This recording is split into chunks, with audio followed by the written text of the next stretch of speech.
2015 regular meeting minutes and the approval of the May 20th, 2016 payroll. So moved. Second. Roll call, please. Mrs. Glatz? Aye. Mr. Lucetti? Aye. Mr. Lulo? Aye. Mr. Kozel? Aye. Mrs. Molinari? Aye. Presentation of outstanding invoices. Could I have a motion, please? Motion to approve outstanding invoices in the amount of $822,291.99. Second. Second. Roll call, please. Discussion. Mr. Discussion, sorry. Any discussion? What is Roll the call, money please. for? Mr. Lucetti? Aye. Mr. Lulo? Aye. Mr. Kozel? Aye. Mrs. Glatz? Aye. Mrs. Molinari? Aye. Personnel report, Dr. Tingley. If I can refer you to the personnel report found in your backup materials. Resignations: Beth Schnura, District Auditorium Coordinator, requesting to resign from this position effective June 6, 2016.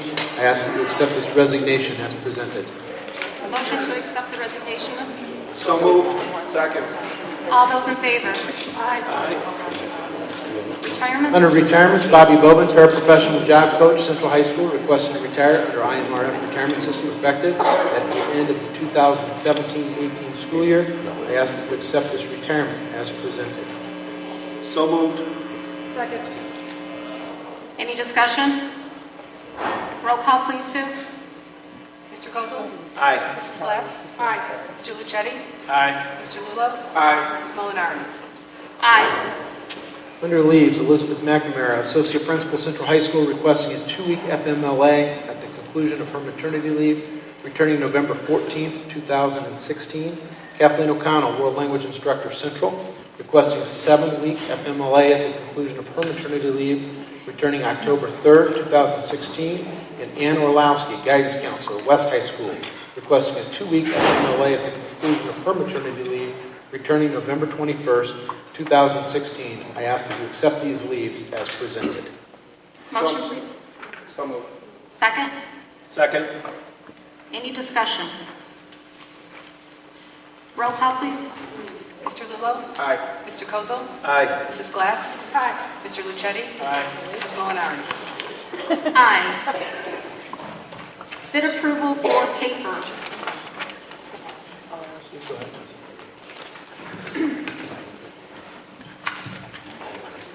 The Lincoln High School District leads a consortium for this paper bid. We have 7 other government and local government entities that participate in the bid.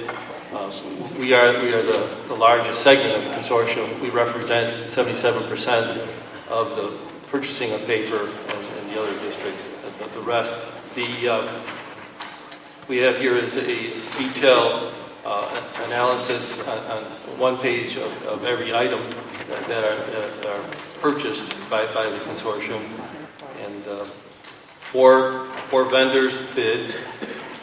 All the bids were very, very close. The 3 lowest bidders were just hundreds of dollars apart.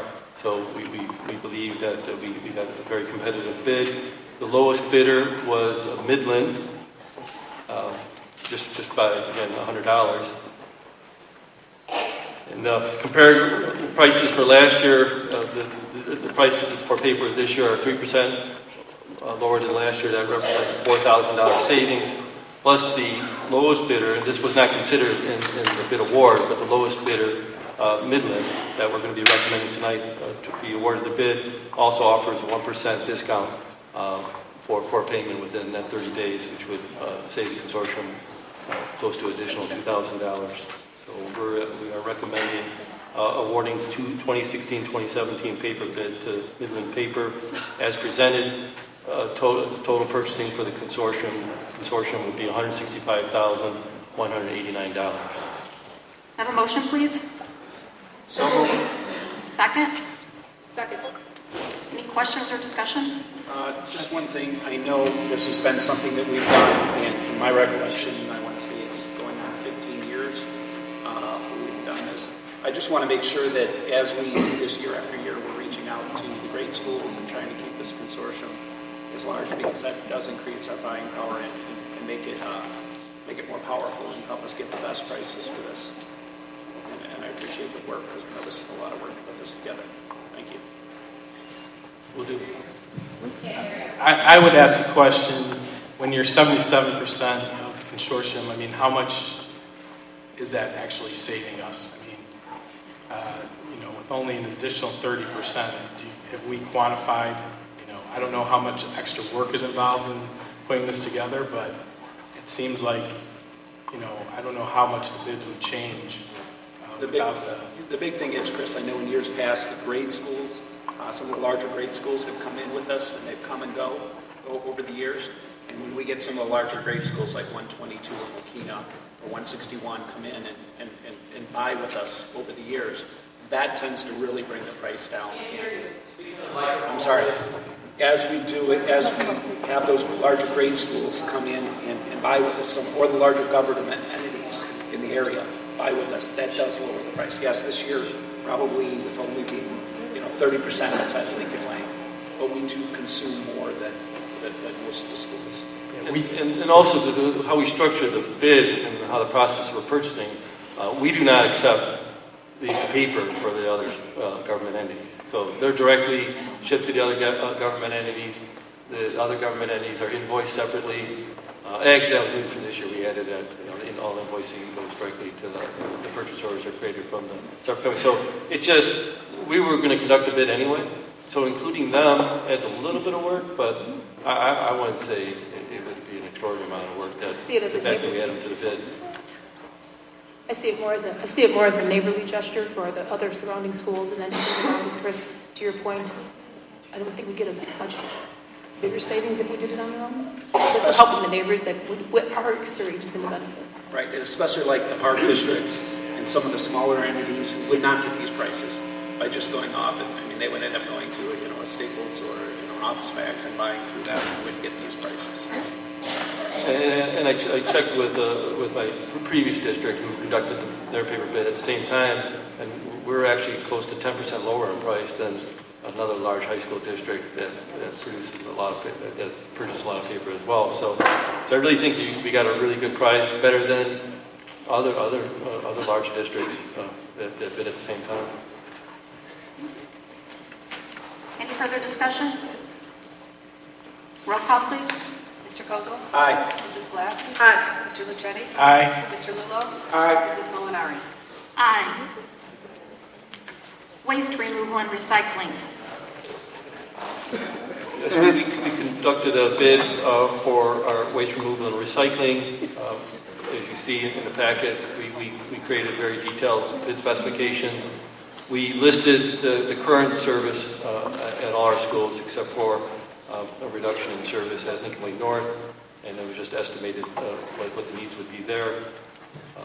This was a formal bid, notice in the paper, and again, sealed bids. We invited, nobody responded to the ad, but we did invite the 3 companies that we know service this area, and all 3 bid. New Way disposal services lowered their pricing,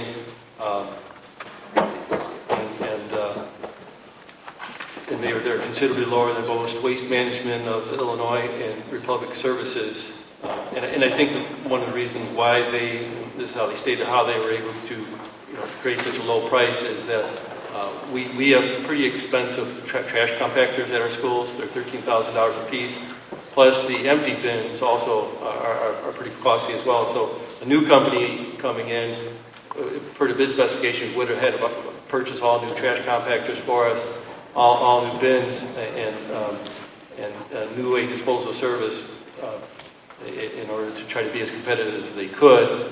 Really didn't include those costs of equipment into their bid because they've been pretty much paid for with their service to us through the years. So I think it's a very good bid, and especially with New Way Disposal, our current provider, who has been very satisfactory, providing satisfactory service, lowering their pricing accordingly. So we're recommending our current provider, New Way Disposable Services. This is a 3-year contract. The first year cost is $65,857.72 for the service across the entire district, including our transportation center. The total for the 3 years, and they increased their price approximately 4% each year in years 2 and 3, but the total price would be $205,589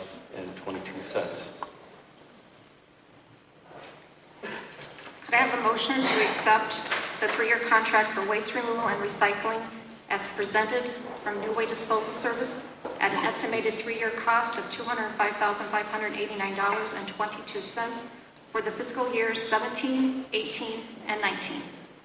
So moved. Second. Discussion.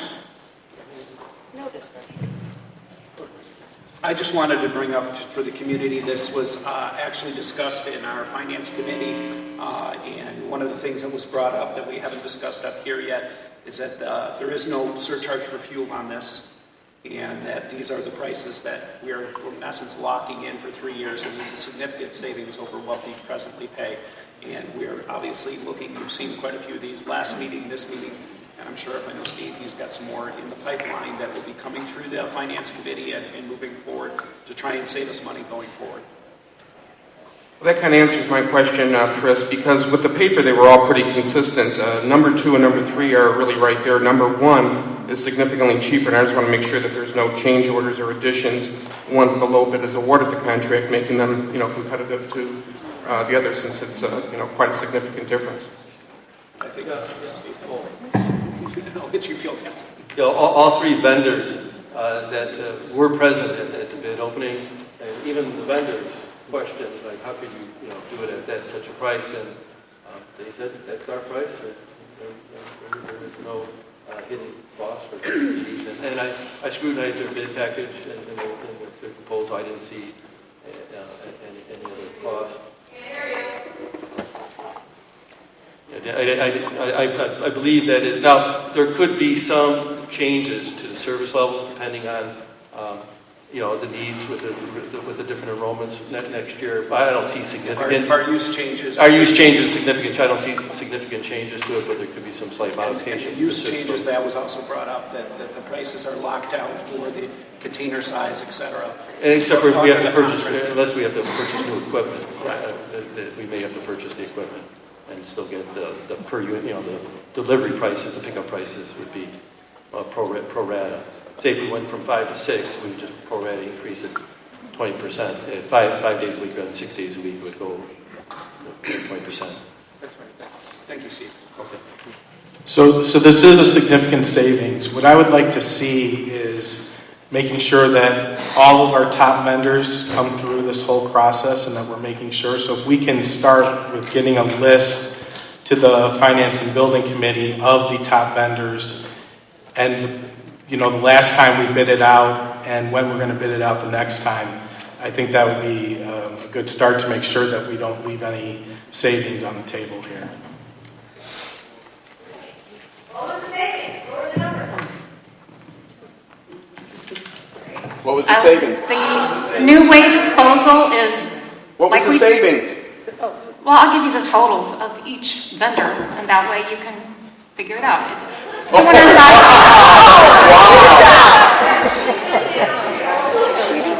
Oh, okay. I understand your question now. I'm sorry. I'm just going to give it to you. In the past, it was $150,000 annually. For 3 years, we're at $205,589. So it's significant. So it's pretty good. Right, significant, almost more than cut in half. More than half. They do that before you voted to close the school. Steve, I would like to know if we're, Do we have any further discussion? You have a comment? Okay. yeah, to Christopher's point, Christopher Colson, as one of the other bid areas we're looking at, are we looking at our copy machine leases that we have and the service agreements we have, because we have a lot of those, and they just drag it out. They're currently not up for bid, but that's certainly something we'll bring back to the Finance Committee to show the timeline. Correct. Correct. We have done that. Yes, correct. Any further discussion? Roll call? Mr. Lucetti? Aye. Mr. Lulo? Aye. Mr. Kozel? Aye. Mrs. Glatz? Aye. Mrs. Molinari? Aye. Treasurer's report for April 2016.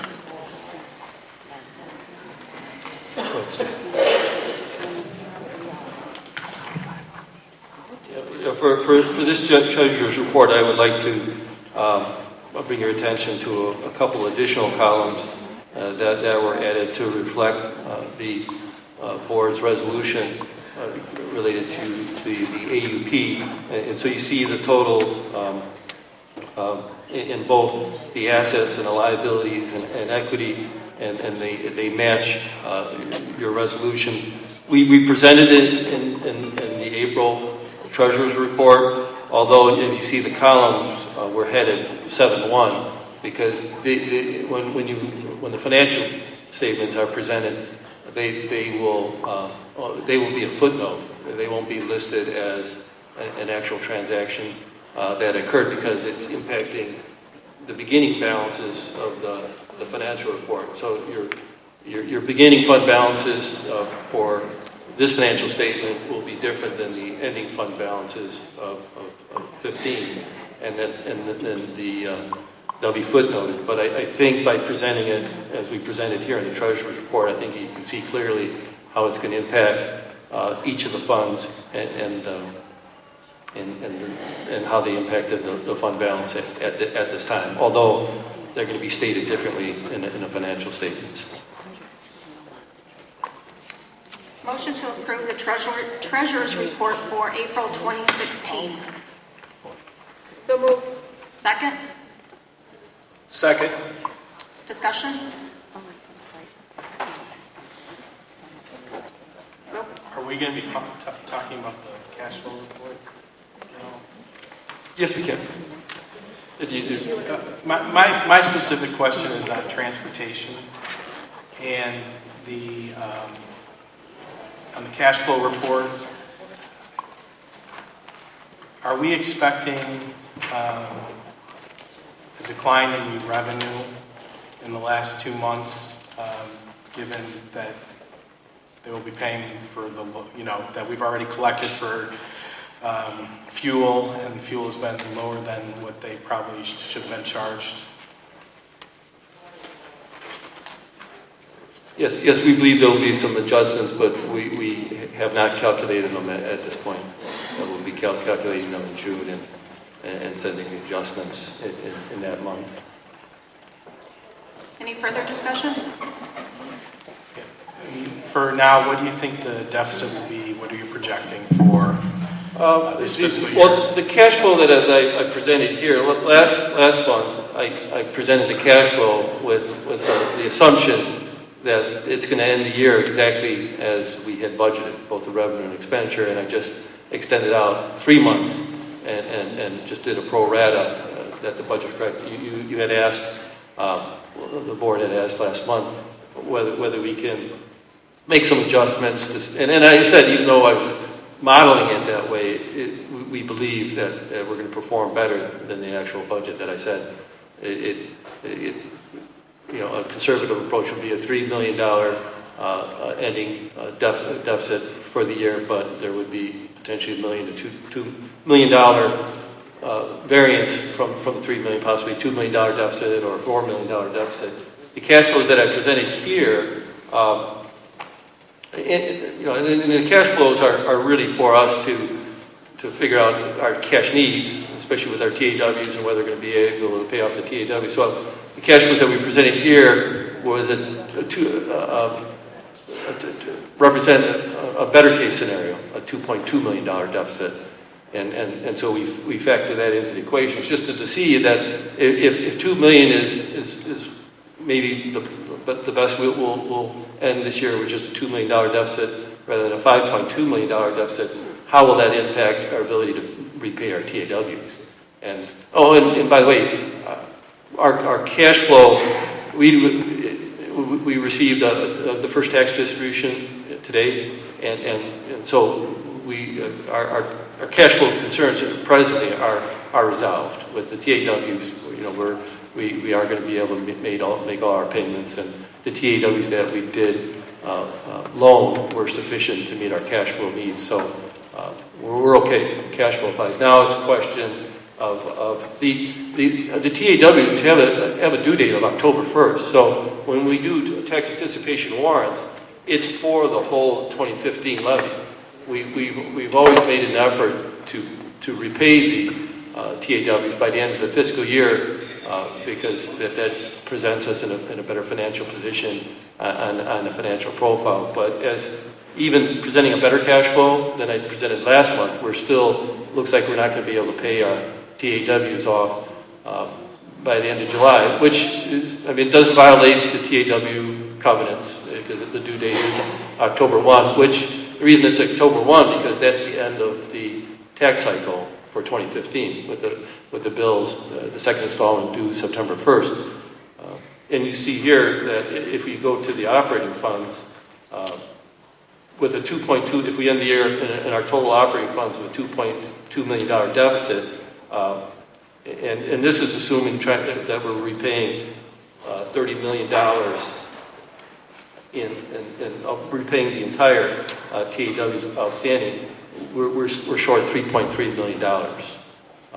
And so, but still, being able to pay off a very significant portion of the TAWs and having some outstanding, it's not good, but it's still. So without the extra $5 million, we would have been ahead? Any further discussion? So we're looking at ending the year with a possibly plus or minus $1 million, $2 to $3 million. Yeah, $2 to $3 million. Okay. And then we, excuse me, sorry, I had that.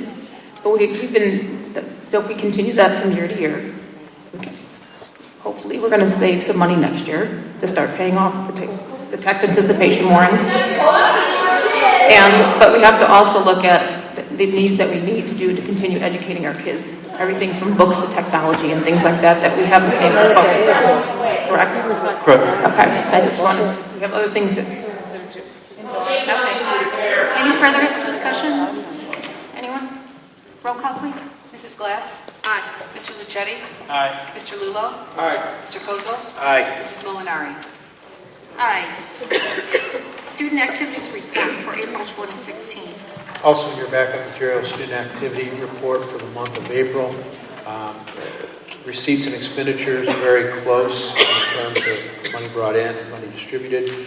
We will see an increase now in collection as we begin receiving summer camp fees in the next month. We are working on, as you're aware, a couple of the items.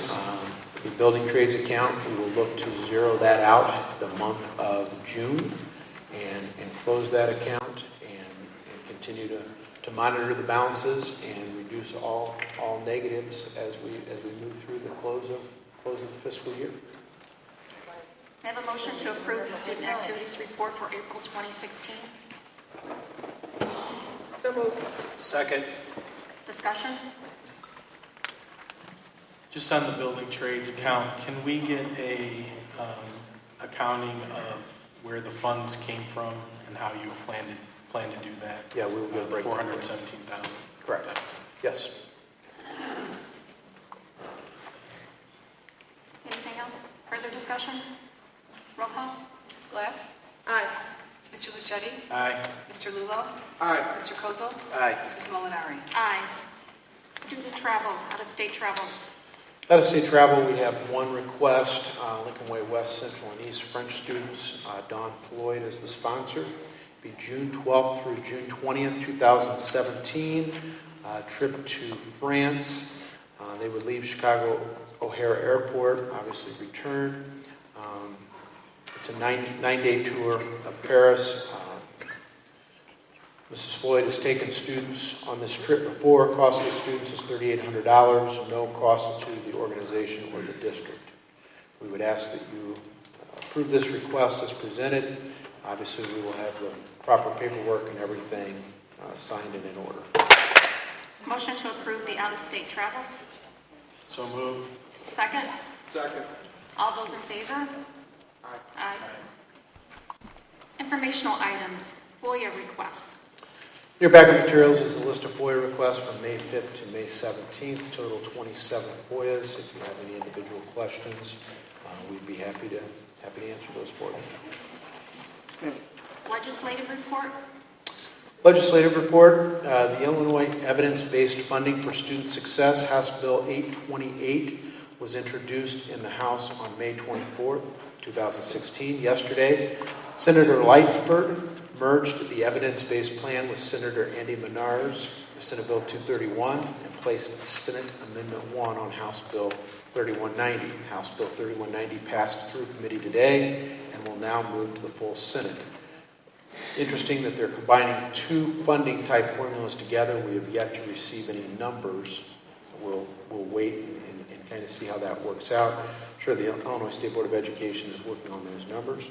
Comprehensive state budget was passed by the House on Wednesday. However, Governor Rauner has already pledged to veto this budget due to it being $7 million out of balance. Spring legislative session wraps up May 31st, and we'll continue to keep a close eye on the happenings in Springfield. Thank you. Asset of the month. Asset of the month, community values. Youth at home have regular family meetings to plan, solve problems, and encourage each other. At school, encourage students to get involved in community service. And in the community, publicize and celebrate ways young people contribute to the community. Goal number 4, objective A, 1B. Goal number 1. Dr. Murphy. Good evening. In your backup materials, you have a draft of a plan that we've put together to talk about what we might be able to do with some technology. I included what we've done this year very briefly with regards to the title funds that we collected that was explained in an earlier board meeting. We talked about the increased use of some of the laptops that our collaborative teachers are going to be able to use, and also some laptop cards that we'll be putting into place for additional student use beginning in the 16-17 school year. As we move on into 16-17, I don't want to go through the entire thing, but I want to highlight a couple of things that we will definitely be investigating next year. One of the things is going to be increasing our bandwidth. We did that a couple of years ago. But as more and more teachers are utilizing a digital environment for their curriculum, we want to make sure that we have the bandwidth to support them. So one of the things we'll be looking at is we will attempt to double our bandwidth. I've been in preliminary conversations with Comcast, who is our current provider. I have the cost listed there. Right now it's an additional $1,400 to $2,000 a month that it would be. But again, we would continue to work with Comcast to try and get the best price that we possibly could. That would be one of the things that we would look at in the 16-17 school year, along with the migration to Office 365. And if you're not familiar with Office 365, it's just the cloud environment for the Microsoft product. By doing that, we would be able to provide downloads of Office 365 for all students and all faculty throughout the district. As we continue moving on into the 17 and 18 school year, we would investigate looking into replacement of teacher laptops, similar to those that we've just purchased that we'll be working with our teachers with over the summer to put into place for next year. That would be to be able to prepare our teachers to put into a more digital environment in all classes.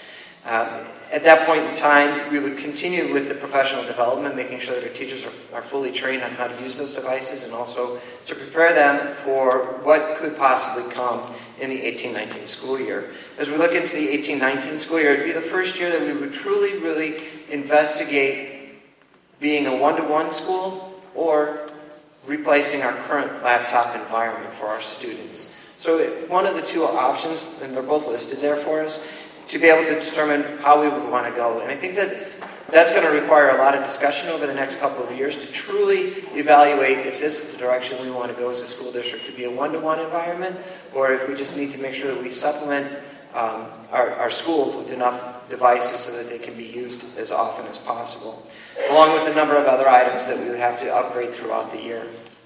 And so we would continue to go along that path in the 1920 school year, addressing our computer lab environment. Obviously, that would be impacted by the decision of whether or not we were one-to-one. If we were one-to-one, we would not necessarily need to replace all the computer labs within the district. We would just need to maintain what we have until all students are in a one-to-one. And then to finish it off, it would be in the 2021 school year would be the 1 year, if we were a one-to-one environment, where we would be paying for devices for all students in the district.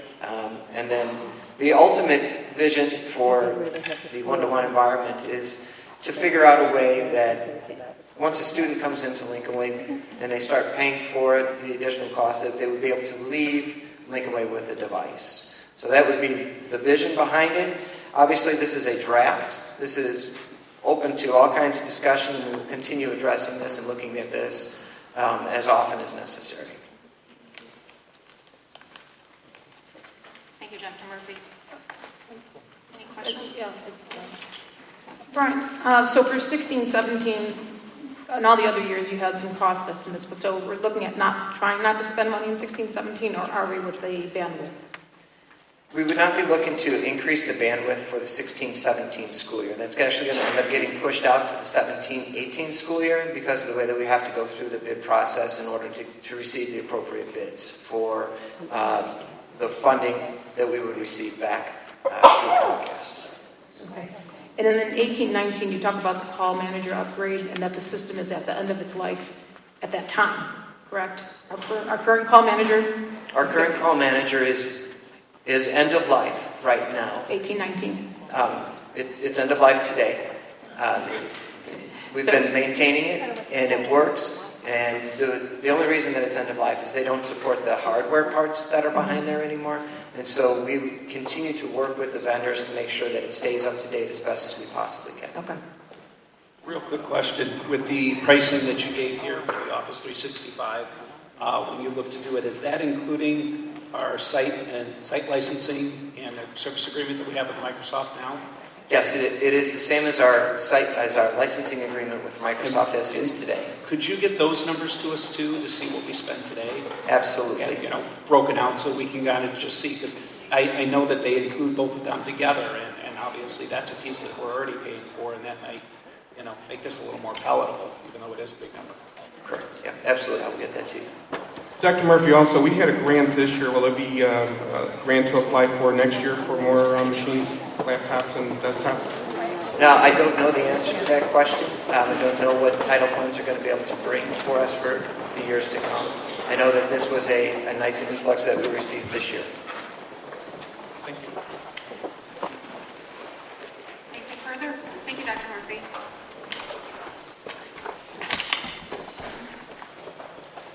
We're going to go into closed session for the employment, compensation, discipline, performance, or dismissal of employees. Yes. Appointment of members of the agency or any public body. Motion to go into closed session. So moved. Second. Roll call, please. Mr. Luciani? Mr. Lulo? Mr. Kozel? Aye. Mrs. Molinaro? Aye. Rescind or resign? Can Tingley? Fire Tingley! Fire Tingley! Fire Tingley!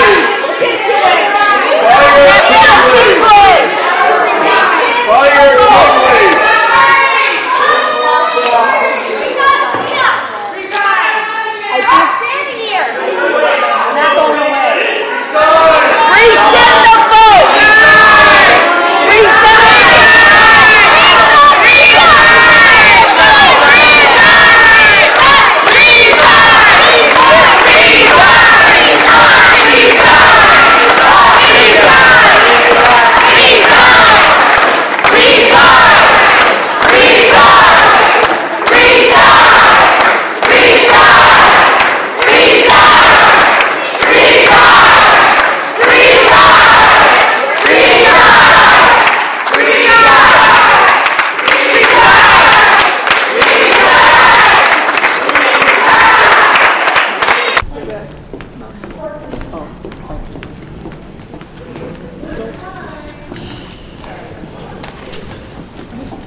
Let the record show that we have returned to open session. Roll call, please. Mr. Lulo? Here. Mrs. Molinari? Here. Mrs. Spatz? Here. Mr. Lucetti? Here. Mr. Kozel? Here. I have a motion to approve the closed session meeting minutes from April 12th, 2016, April 14th, 2016, April 20th, 2016. So moved. Second? Roll call, please. Any discussion on those minutes? No. Mr. Lulo? Aye. Mrs. Spatz? Aye. Ms. Molinari? Aye. Ms. Lucetti? Mr. Lucetti, sorry. Mr. Kozel? Aye. Motion to adjourn this meeting. So moved. Second? Second. All those in favor? Aye. Aye. Meeting is adjourned. Thank you.